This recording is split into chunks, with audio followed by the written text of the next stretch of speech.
Good morning friends. आज मैं आप लोगों को हमारे पैराग्राफ डायलॉग बॉक्स के जो बचे हुए फीचर्स हैं उनके बारे में बताऊंगी। इसके प्रीवियस लेक्चर में मैंने पैराग्राफ के अलाइनमेंट प्रॉपर्टी के बारे में, लाइन स्पेसिंग प्रॉपर्टी के बारे में और कलर शेडिंग के बारे में, पैराग्राफ शेडिंग के बारे में और बॉर्डर प्रॉपर्टी के बारे में बताया था।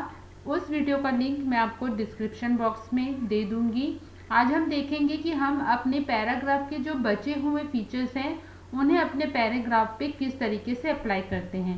तो सबसे पहले हम अपने पैराग्राफ को सेलेक्ट कर लेते हैं और उसके बाद हम पैराग्राफ डायलॉग बॉक्स में से इंडेंट प्रॉपर्टी का यूज़ करेंगे।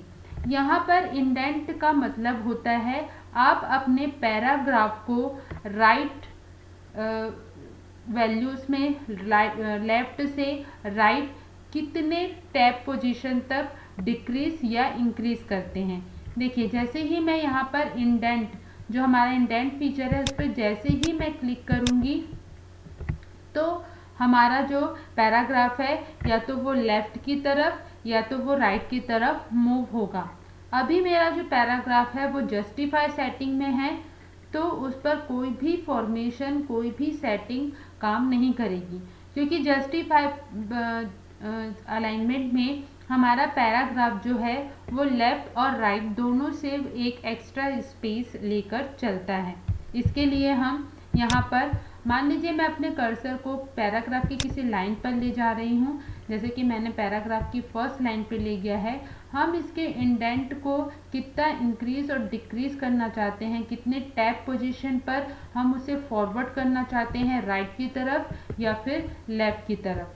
तो यहाँ पर देखिए, यहाँ पर हमारे पास इंडेंट स्क्रीन आपको दिखाई दे रहा होगा। सबसे पहला ऑप्शन जो है, हम इंडेंट को डिक्रीज करते हैं। हम यहाँ पर इंडेंट वैल्यू डिक्रीज करते हैं और उसके बाद नेक्स्ट ऑप्शन से इंडेंट वैल्यू को हम इंक्रीज करते हैं। तो यहाँ पर हम अपने पैराग्राफ को स्पेस देते हैं या तो लेफ्ट की तरफ या तो राइट की तरफ। क्योंकि अभी मेरा जो पैराग्राफ है वो जस्टिफाई सेटिंग पर है, तो मैं सबसे पहले इसका जो इंडेंट वैल्यू है, जो इसकी स्पेस वैल्यू है, उसे बढ़ा देती हूँ। देखिए, जैसे ही मैंने इंडेंट को इंक्रीज किया है, हमारा जो इंडेंट है वो राइट की तरफ, जो हमारा पैराग्राफ है, हमारा जो इंडेंट वैल्यू है वो राइट की तरफ इंक्रीज हो रहा है। इट मीन्स आप देख रहे होंगे रूलर पर किस तरीके से हमारा जो रूलर है, जो हमारे पेज की टेक्स्ट की को मापने के लिए यूज़ किया जाता है, जहां हम वर्क कर रहे हैं उसमें टेक्स्ट की पोजीशन को मापने के लिए यूज़ किया जाता है। तो जस्टिफाई सेटिंग में रूलर की सेटिंग लेफ्ट इंडेंट और राइट इंडेंट दोनों तरफ पर बराबर थी, लेकिन अभी मैंने इस इंडेंट वैल्यू को यहाँ पर चेंज किया है। हम यहाँ पर इंडेंट वैल्यू यूज़ करके अपने पैराग्राफ को राइट की तरफ शिफ्ट कर रहे हैं, उसे और स्पेस दे रहे हैं, टैब स्पेस दे रहे हैं, पेज स्पेस दे रहे हैं। आप देख रहे हैं स्क्रीन पर कि हमारा किस तरीके से हमारा जो पैराग्राफ है वो राइट की तरफ, हमारे हर एक पैराग्राफ की जो लाइन है वो राइट की तरफ मूव हो गई है। तो इसे हम कहते हैं इंक्रीज करना। ये हमारी वैल्यू थी जो लेफ्ट राइट की तरफ क्या हो रही थी, इंक्रीज हो रही थी। अब जैसे ही हम इसे डिक्रीज करेंगे, ये वापस से जिस पोजीशन पर हम रखना चाहते हैं, जिस सेक्शन पे हम रखना चाहते हैं, पेज के जिस पोर्शन पर हम अपने पैराग्राफ को रखना चाहते हैं, हम उस तरीके से इसे रख सकते हैं। ये हमारा राइट इंडेंट है, हम राइट की तरफ मूव कर रहे हैं और दूसरे ऑप्शन से हम इसे डिक्रीज करके लेफ्ट की तरफ मूव कर रहे हैं। जैसे कि मैंने आपको बताया था कि जब हम अपने पैराग्राफ को अलाइन करते हैं तो बेसिकली हम जस्टिफाई अलाइनमेंट का यूज़ करते हैं, जिसके थ्रू हम लेफ्ट पोजीशन और राइट पोजीशन दोनों पर एक्स्ट्रा स्पेस छोड़ते हुए अपने पैराग्राफ को पेज के सेंटर पर, पेज के मिडिल पर शो कर पाते हैं। अगर आपको अपने इस पैराग्राफ की वैल्यू को चेंज करना है, उनके टैब पोजीशन को, उनके पेपर में उनकी पोजीशन को, पेज पर उनकी पोजीशन को चेंज करना है, तो आप यहाँ पर इंडेंट वैल्यू का यूज़ करके उसे इंक्रीज और डिक्रीज कर सकते हैं। इसके उसके बाद नेक्स्ट हमारा फीचर है पैराग्राफ को शॉर्ट करना। तो पैराग्राफ को हम यहाँ पर शॉर्ट करेंगे। हमारे पास यहाँ पर शॉर्टिंग ऑप्शन है जिससे हम अल्फ़ाबेटिकली मैनर पर पैराग्राफ को शॉर्ट कर सकते हैं। हमारे पास दो ही तरह की शॉर्टिंग होती है, या तो असेंडिंग शॉर्टिंग होती है या तो डिसेंडिंग शॉर्टिंग होती है। तो सबसे पहले आप अपने पैराग्राफ को सेलेक्ट कर लीजिए, देन शॉर्ट ऑप्शन पर जैसे ही क्लिक करेंगे तो शॉर्ट ऑप्शन का एक डायलॉग बॉक्स ओपन हो रहा है।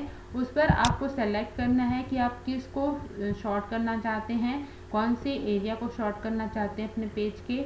तो हम पैराग्राफ को शॉर्ट करना चाह रहे हैं, किस वैल्यू के साथ शॉर्ट करना चाहते हैं, टेक्स्ट वैल्यू के साथ, कि आपके पैराग्राफ में कोई नंबर वैल्यू है उसके साथ, कि कोई डेट वैल्यू है उसके साथ। तो अभी हमारे पैराग्राफ में टेक्स्ट वैल्यू है तो हम टेक्स्ट वैल्यू पर क्लिक करेंगे और उसके बाद आपको ऑर्डर सीक्वेंस देना है कि आप अपने पैराग्राफ को असेंडिंग ऑर्डर में रखना चाहते हैं कि डिसेंडिंग ऑर्डर में रखना चाहते हैं। तो यहाँ पर मैं डिसेंडिंग ऑर्डर सेलेक्ट कर रही हूँ और उसके बाद जैसे ही हम ओके पर क्लिक करेंगे तो हमारा जो पैराग्राफ है वो डिसेंडिंग ऑर्डर में शॉर्ट हो जाएगा। अभी मेरे इस पैराग्राफ में कोई भी ऑर्डर सीक्वेंस अप्लाई नहीं हुआ है, तो उसके लिए हम क्या करते हैं, हम दोनों पैराग्राफ को सेलेक्ट कर लेते हैं और उसके बाद फिर हम शॉर्टिंग वैल्यू पर जाते हैं और उसके बाद हम अगेन सेलेक्ट करते हैं पैराग्राफ, फिर हम सेलेक्ट करते हैं टेक्स्ट और ऑर्डर सीक्वेंस को सेलेक्ट करके हम ओके पर क्लिक करते हैं।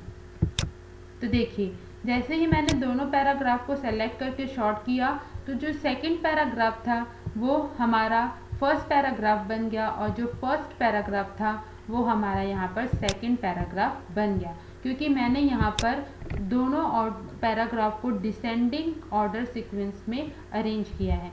अगर मान लीजिए इसे वापस आपको फिर से असेंडिंग ऑर्डर में करना है, देन फिर सेलेक्ट करिए और उसके बाद जाकर आप सिर्फ अपना ऑर्डर सीक्वेंस को चेंज कर दीजिए और ओके पे प्रेस कर दीजिए।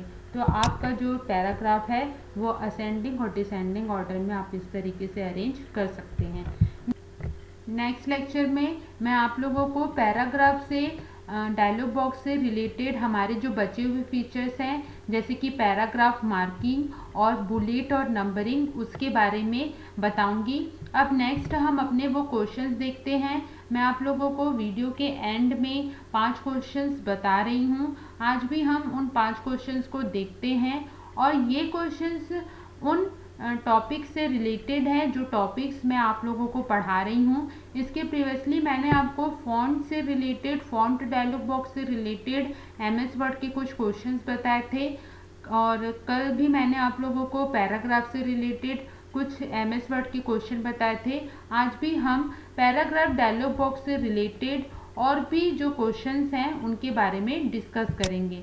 तो देखते हैं हमारे वो 5 क्वेश्चन ऐसे कौन से हैं जो हमारे लिए किसी भी कॉम्पिटिटिव एग्ज़ाम में के लिए इम्पॉर्टेंट हैं और ये क्वेश्चन जो हैं ऐसे टाइप के क्वेश्चंस जो हैं पूछे जाते हैं और इनमें से कई क्वेश्चन जो हैं पूछे भी गए हैं।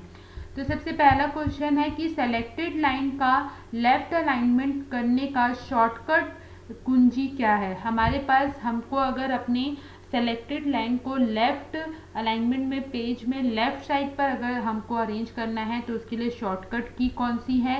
हमारे पास 4 ऑप्शन है, Ctrl+L, Ctrl+D, Shift+L और टैब। इन चारों में से हमारा जो आंसर है वो है Ctrl+L। हम जब कंट्रोल अपने कीबोर्ड की कंट्रोल बटन के साथ L कैरेक्टर की जो की है उसे जब प्रेस करेंगे तो जिस पैराग्राफ या जिस लाइन टेक्स्ट को हमने सेलेक्ट किया है वो पेज में लेफ्ट की तरफ अलाइन हो जाएगी। उसी तरीके से नेक्स्ट क्वेश्चन है हमारे पास, पैराग्राफ या लाइन को सेंटर अलाइन करने के लिए किस कुंजी का प्रयोग किया जाता है। अगर आपके अपने उस सेलेक्टेड टेक्स्ट को आप अपने पेज के सेंटर पॉइंट पे रखना चाहते हैं तो आपको Ctrl+E का यूज़ करना होगा। कीबोर्ड के कंट्रोल बटन के साथ आपको कैरेक्टर E को प्रेस करना होगा जिससे आपका वो पैराग्राफ और लाइन जो है पेज के सेंटर पर अलाइन हो जाएगा। नेक्स्ट क्वेश्चन है, एमएस वर्ड में सबसे नीचे जो स्क्रीन प्रदर्शित होती है उसे क्या कहा जाता है। मैंने आप लोगों को प्रीवियस लेक्चर में बताया था, आप देख रहे होंगे। एमएस वर्ड में जो सबसे नीचे ये जो बार प्रेजेंट होता है इसे क्या कहते हैं, मैंने आप लोगों को बताया था, इसे हम स्टेटस बार कहते हैं। तो इन 4 ऑप्शन में से हमारा आंसर होगा ए, स्टेटस बार। नेक्स्ट क्वेश्चन है, एमएस वर्ड में सबसे ऊपर दिखाई देने वाले बार को क्या कहा जाता है।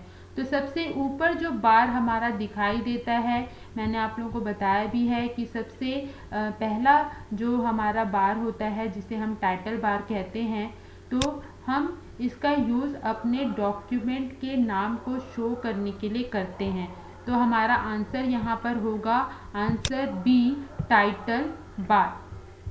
नेक्स्ट क्वेश्चन है हमारा कि सेलेक्टेड लाइन को अगर हमें राइट में अलाइन करना है तब हम किस शॉर्टकट कुंजी का यूज़ करते हैं। तो हमें अगर अपने उस लाइन या टेक्स्ट को राइट में, पेज के राइट में अलाइन करना है तो हम कंट्रोल प्लस आर की का यूज़ करेंगे। मतलब कंट्रोल बटन के साथ हम आर कैरेक्टर की को प्रेस करेंगे तो हमारा जो टेक्स्ट है, सेलेक्टेड टेक्स्ट है, वो राइट में अलाइन हो जाएगा। और सेलेक्टेड लाइन को अगर हमें जस्टिफाई अलाइनमेंट देना है तो उसके लिए शॉर्टकट की क्या होगी। तो यहाँ पर शॉर्टकट की है कंट्रोल प्लस जे। मतलब हमें कंट्रोल की के साथ जे को सेलेक्ट करना होगा, जिससे हमारा जो सेलेक्टेड वर्ड है और टेक्स्ट है वो हमारे जस्टिफाई स्टेटमेंट में, जस्टिफाई अलाइनमेंट में आ जाएगा। और यहाँ पर ध्यान देने वाली बात ये है, मैंने आप लोगों को पहले भी कहा था कि हम जब एमएस वर्ड को यूज़ कर रहे हैं तो हमें बहुत सारे शॉर्टकट कीज़ को याद रखना होगा।